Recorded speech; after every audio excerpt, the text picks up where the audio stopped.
সাহাবী, সম্ভবত আব্দুল্লাহ নাম, মুসলিম আহমদ সব বিভিন্ন হাদিসে আছে। ওই সাহাবী রসুলের পাশ দিয়ে যাচ্ছে, তো রসুল সাল্লাল্লাহু আলাইহি ওয়াসাল্লাম দেখলেন তার কাপড়, পরিধেয় বস্ত্র, লুঙ্গি টাকনুর নিচে ঝুলিয়ে যাচ্ছে। আল্লাহ রসুল ডাকলেন, এদিকে আসো আব্দুল্লাহ, এদিকে আসো। বা সাহাবীর যে নাম সে নাম ধরে ডেকেছেন, আল্লাহু আলাম। আসলো, বললো যে তোমার কাপড় টাকনুর নিচে কেন? বুখারীর কিতাবুল লিবাসের হাদিস 2 খণ্ডে রসুল বলেছেন, মা আসফালা মিনাল কাবাইন মিনাল ইজারি ফাফিন নার। যে ব্যক্তির লুঙ্গি, কাপড়, পাজামা এগুলো টাকনুর নিচে নামবে সেটা জাহান্নামে যাবে। মা আসফালা মিনাল কাবাইন মিনাল ইজারি ফাফিন নার। কারো লুঙ্গি, চাদর, পাজামা, কাপড় টাকনুর নিচে পড়লেই সে জাহান্নামে যাবে। রসুলের কঠোর হাদিস। ওই সাহাবী টাকনুর নিচে পড়েছে। আল্লাহ রসুল যখন সাহাবীকে বললেন, ইয়া রাসূলুল্লাহ, আমার প্যারালাইসিস হয়েছিল, আমার পাটা চিকন হয়ে গেছে। আমার এই চিকন পা আমি এই নলা বের করে যদি আমি কাপড়টা পরি, আমার এই রোগটা সমাজের মানুষ দেখে ফেলবে। তাই আমার পাটা চিকন হয়ে গেছে, সরু হয়ে গেছে। আমি আমার এই রোগটা ঢাকার জন্য আমি টাকনুর নিচে ঝুলিয়ে পড়েছি।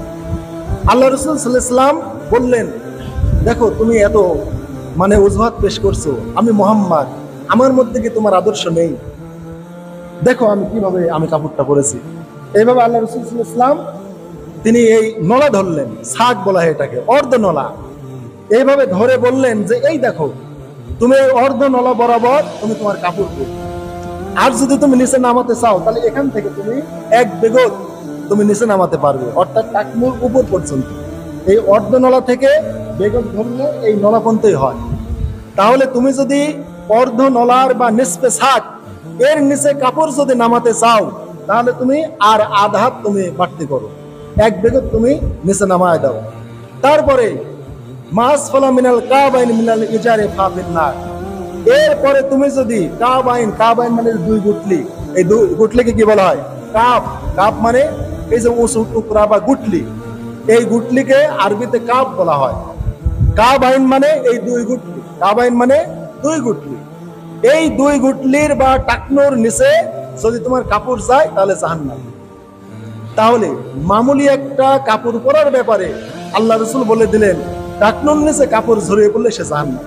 তাহলে দুনিয়ার জাগতিক একটা ব্যাপার মাত্র। সাহাবীর কত অজুহাত, ইয়া রাসূলুল্লাহ ছোটবেলায় প্যারালাইসিস হয়েছিল, পাওখানা চিকন হয়ে গেছে, রোগ, অসুস্থ, মানুষ দেখে ফেলবে এর পাটা চিকন, আমি আমার রোগটাকে ঢেকার জন্য আমি এই কাজটা করেছি।